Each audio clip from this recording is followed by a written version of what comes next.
कर्नाटक से आ रही बड़ी खबर से शुरुआत कर लेते हैं, जहां पर कर्नाटक में बीजेपी ने धरना प्रदर्शन किया है। एमयूडीए घोटाले को लेकर सियासत तेज है, इस घोटाले पर चर्चा हो, बीजेपी की मांग है। सदन में ही धरना दे रहे हैं बीजेपी के विधायक। सरकार ने चर्चा की अनुमति नहीं दी, बिना चर्चा के ही सदन को स्थगित कर दिया।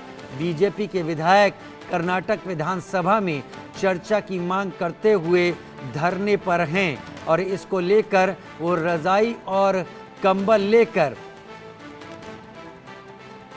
विधानसभा में ही डट गए हैं।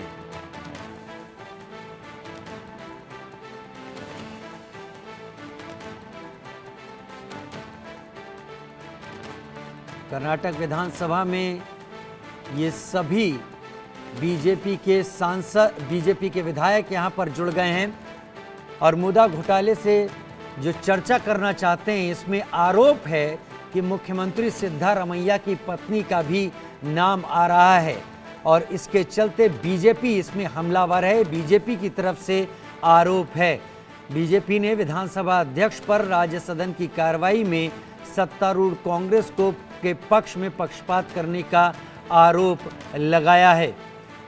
मुद्दा मतलब मैसूर शहरी विकास प्राधिकरण या मुद्दा घोटाला।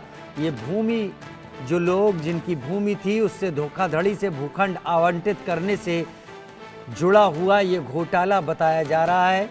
बीजेपी के विधायक विधानसभा के अंदर रजाई, गद्दा और कंबल लेकर वहां पहुंच गए हैं।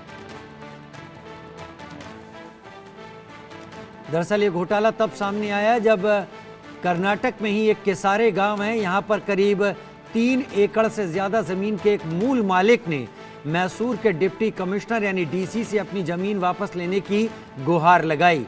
विवादित ज़मीन का ये टुकड़ा 2005 में ही सीएम सिद्धारमैया के साले को हस्तांतरित यानी ट्रांसफ़र कर दिया गया था, लेकिन ज़मीन को लेकर विवाद तब और गहराया जब पता चला कि सीएम की पत्नी बीएम पार्वती को मूडा द्वारा संचालित 50-50 योजना के तहत इस ज़मीन के मुआवजे के रूप में मैसूर में 14 प्रीमियम साइटें कथित तौर पर आवंटित कर दी गई थी। तो एक बड़ा घोटाला जिसको लेकर बीजेपी चर्चा की मांग कर रही है और बीजेपी की चर्चा की मांग के बीच विधानसभा अध्यक्ष ने चर्चा पर अनुमति न देते हुए सदन को स्थगित कर दिया।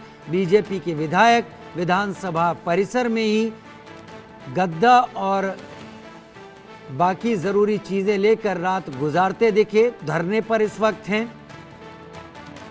मैसूर का मुद्दा घोटाला यानी मैसूर शहरी विकास प्राधिकरण, Mysore urban development authority scam इसको कहा जा रहा है।